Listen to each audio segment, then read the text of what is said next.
ಓಂ ಶಾಂತಿ. ದಿನಾಂಕ ಆಗಿದೆ 14/11/2025. ಶ್ರೇಷ್ಠ ಪದವಿಯನ್ನು ಪಡೆಯಬೇಕೆಂದರೆ ನೆನಪಿನ ಯಾತ್ರೆಯಲ್ಲಿ ಮಸ್ತರಾಗಿರಿ. ಇದೇ ಆತ್ಮಿಕ ನೇಣು ಆಗಿದೆ.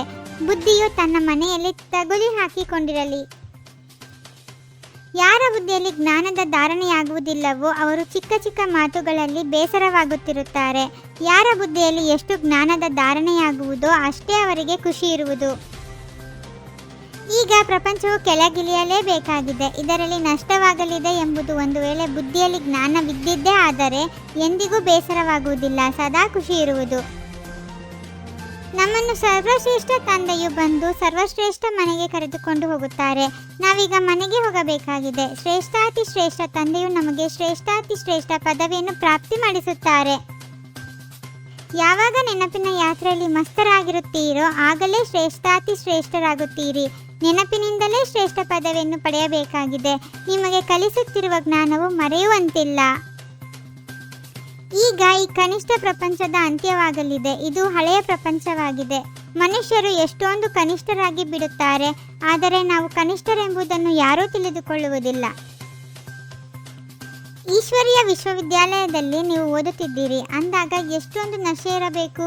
ಕೇವಲ ವಿಶ್ವವಿದ್ಯಾಲಯದಲ್ಲಿ ನಶೆ ಇದ್ದು ಮನೆಗೆ ಹೋದ ತಕ್ಷಣ ಇಳಿಯುವಂತಾಗಬಾರದು. ಈ ಜ್ಞಾನದಿಂದ ನಮ್ಮ ಕಣ್ಣುಗಳೇ ತೆರೆಯಿತು. ನಿಮಗೆ ಜ್ಞಾನದ 3ನೇ ನೇತ್ರವು ತೆರೆದಿದೆ. ಆತ್ಮಕ್ಕೆ 3ನೆಯ ನೇತ್ರವು ಸಿಗುತ್ತದೆ. ಆದ್ದರಿಂದ ತ್ರಿಕಾಲದರ್ಶಿ ಎಂದು ಹೇಳುತ್ತಾರೆ. ಜ್ಞಾನದ 3ನೇ ನೇತ್ರದಿಂದ ನೀವು ತ್ರಿಕಾಲದರ್ಶಿ, ತ್ರಿಲೋಕಿನಾಥರಾಗುತ್ತೀರಿ. ನಾಸ್ತಿಕರಿಂದ ಆಸ್ತಿಕರಾಗುತ್ತೀರಿ. ತಂದೆಯ ಮೂಲಕ ರಚನೆಯ ಆದಿ ಮಧ್ಯ ಅಂತ್ಯವನ್ನು ತಿಳಿದುಕೊಳ್ಳುವುದರಿಂದ ನಿಮಗೆ ಆಸ್ತಿ ಸಿಗುತ್ತದೆ. ನಾವು ಪಾಂಡವ ಸರ್ಕಾರದವರಾಗಿದ್ದೇವೆ. ಇದು ಸರ್ವಶಕ್ತಿವಂತ ತಂದೆಯ ಸರ್ಕಾರವಾಗಿದೆ. ನಿಮ್ಮದು ಇದು ರಾಷ್ಟ್ರ ಲಾಂಛನವಾಗಿದೆ. ಮತ್ತಾರೂ ಈ ಲಾಂಛನವನ್ನು ಅರಿತುಕೊಂಡಿಲ್ಲ.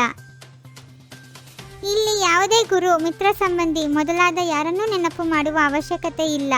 ಒಬ್ಬ ತಂದೆಯನ್ನೇ ನೆನಪು ಮಾಡಿ. ಇದಕ್ಕಾಗಿ ಮುಂಜಾನೆಯ ಸಮಯವು ಬಹಳ ಚೆನ್ನಾಗಿರುತ್ತದೆ.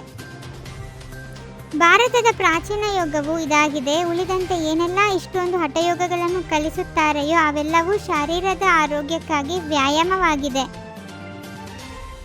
ನೀವು ಆತ್ಮಗಳು ನಿರಾಕಾರಿಯಾಗಿದ್ದೀರಿ.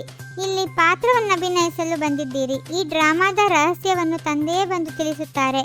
ಈ ಸೃಷ್ಟಿ ಚಕ್ರಕ್ಕೆ ನಾಟಕವೆಂದು ಹೇಳಲಾಗುತ್ತದೆ. ಬೇಹದ್ದಿನ ವಿಶ್ವದ ರಾಜ್ಯಭಾಗ್ಯವು ಸಿಗುತ್ತದೆ ಅಂದ ಮೇಲೆ ಅದಕ್ಕಾಗಿ ಅಷ್ಟು ಒಳ್ಳೆಯ ಪುರುಷಾರ್ಥವನ್ನು ಮಾಡಬೇಕಲ್ಲವೇ?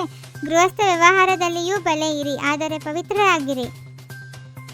ನೀವು ಬುದ್ಧಿಯಿಂದ ಎಲ್ಲವನ್ನೂ ಮರೆಯಬೇಕಾಗಿದೆ. ಯಾವ ಮಾತುಗಳಲ್ಲಿ ಸಮಯವು ವ್ಯರ್ಥವಾಗುತ್ತದೆಯೋ ಅವನ್ನು ಕೇಳುವ ಹಾಗೂ ಕೇಳುವ ಅವಶ್ಯಕತೆ ಇಲ್ಲ. ವಿದ್ಯಾಭ್ಯಾಸದ ಸಮಯದಲ್ಲಿ ಬುದ್ಧಿಯೋಗವು ಒಬ್ಬ ತಂದೆಯೊಂದಿಗೆ ತೊಡಗಿರಲಿ. ಬುದ್ಧಿಯು ಎಲ್ಲಿಯೂ ಅಲೆದಾಡಬಾರದು. ನಿರಾಕಾರ ತಂದೆಯು ನಮಗೆ ಓದಿಸುತ್ತಿದ್ದಾರೆ ಎಂಬ ನಶೆಯಲ್ಲಿರಬೇಕಾಗಿದೆ. ತಮ್ಮ ಮಹಾನತೆ ಮತ್ತು ಮಹಿಮೆಯನ್ನು ತಿಳಿದುಕೊಂಡಿರುವ ಸರ್ವ ಆತ್ಮರಲ್ಲಿ ಶ್ರೇಷ್ಠ ವಿಧಿಯ ಮೂಲಕ ಪೂಜನೀಯ ಭವ. ಪ್ರತಿಯೊಬ್ಬ ಬ್ರಾಹ್ಮಣ ಮಕ್ಕಳು ವರ್ತಮಾನ ಸಮಯ ವಿಶ್ವದ ಸರ್ವ ಆತ್ಮರಲ್ಲಿ ಶ್ರೇಷ್ಠರಾಗಿದ್ದಾರೆ ಮತ್ತು ಭವಿಷ್ಯದಲ್ಲಿ ವಿಶ್ವದ ಮೂಲಕ ಪೂಜ್ಯನೀಯರಾಗಿದ್ದಾರೆ. ಯಾರು ಒಮ್ಮೆಯಾದರೂ ಮನಸ್ಸಿನಿಂದ ಸತ್ಯ ಹೃದಯದಿಂದ ತಮ್ಮನ್ನು ತಂದೆಯ ಮಗು ಎಂದು ನಿಶ್ಚಯ ಮಾಡಿಕೊಂಡಿರುವರು ಎಂದರೆ ಅವರಿಗೆ ಪೂಜ್ಯನೀಯರಾಗುವ ವರದಾನ ದೊರಕಿಬಿಡುತ್ತದೆ. ಇಲ್ಲಿಯವರೆಗೆ ಭಕ್ತ ಆತ್ಮಗಳು ಕೊನೆಯ ನಂಬರಿನ ಮಣಿಯನ್ನು ಸಹ ಕಣ್ಣಿಗೆ ಒತ್ತಿಕೊಳ್ಳುತ್ತಾರೆ. ಏಕೆಂದರೆ ಎಲ್ಲ ಮಕ್ಕಳು ಬಾಬ್ದಾದರವರ ಕಣ್ಣಿನ ನಕ್ಷತ್ರಗಳಾಗಿರುವಿರಿ, ಕಣ್ಮಣಿಗಳಾಗಿರುವಿರಿ. ಸ್ಥಿತಿ ಸದಾ ಖಜಾನೆಗಳಿಂದ ಸಂಪನ್ನ ಮತ್ತು ಸಂತುಷ್ಟವಾಗಿದ್ದಾಗ ಪರಿಸ್ಥಿತಿಗಳು ಬದಲಾಗಿ ಬಿಡುತ್ತವೆ. ಓಂ ಶಾಂತಿ. 21 ಜನ್ಮಗಳಿಗೆ 21 ಪರಮಾತ್ಮನ ಮಹಾವಾಕ್ಯಗಳನ್ನು ಆಲಿಸಿ ಹಾಗೂ ನಿಮ್ಮದೇ ಆದ ಈ ಚಾನಲ್ಗೆ ಲೈಕ್ ಮಾಡುವುದನ್ನು ಮರೆಯದಿರಿ.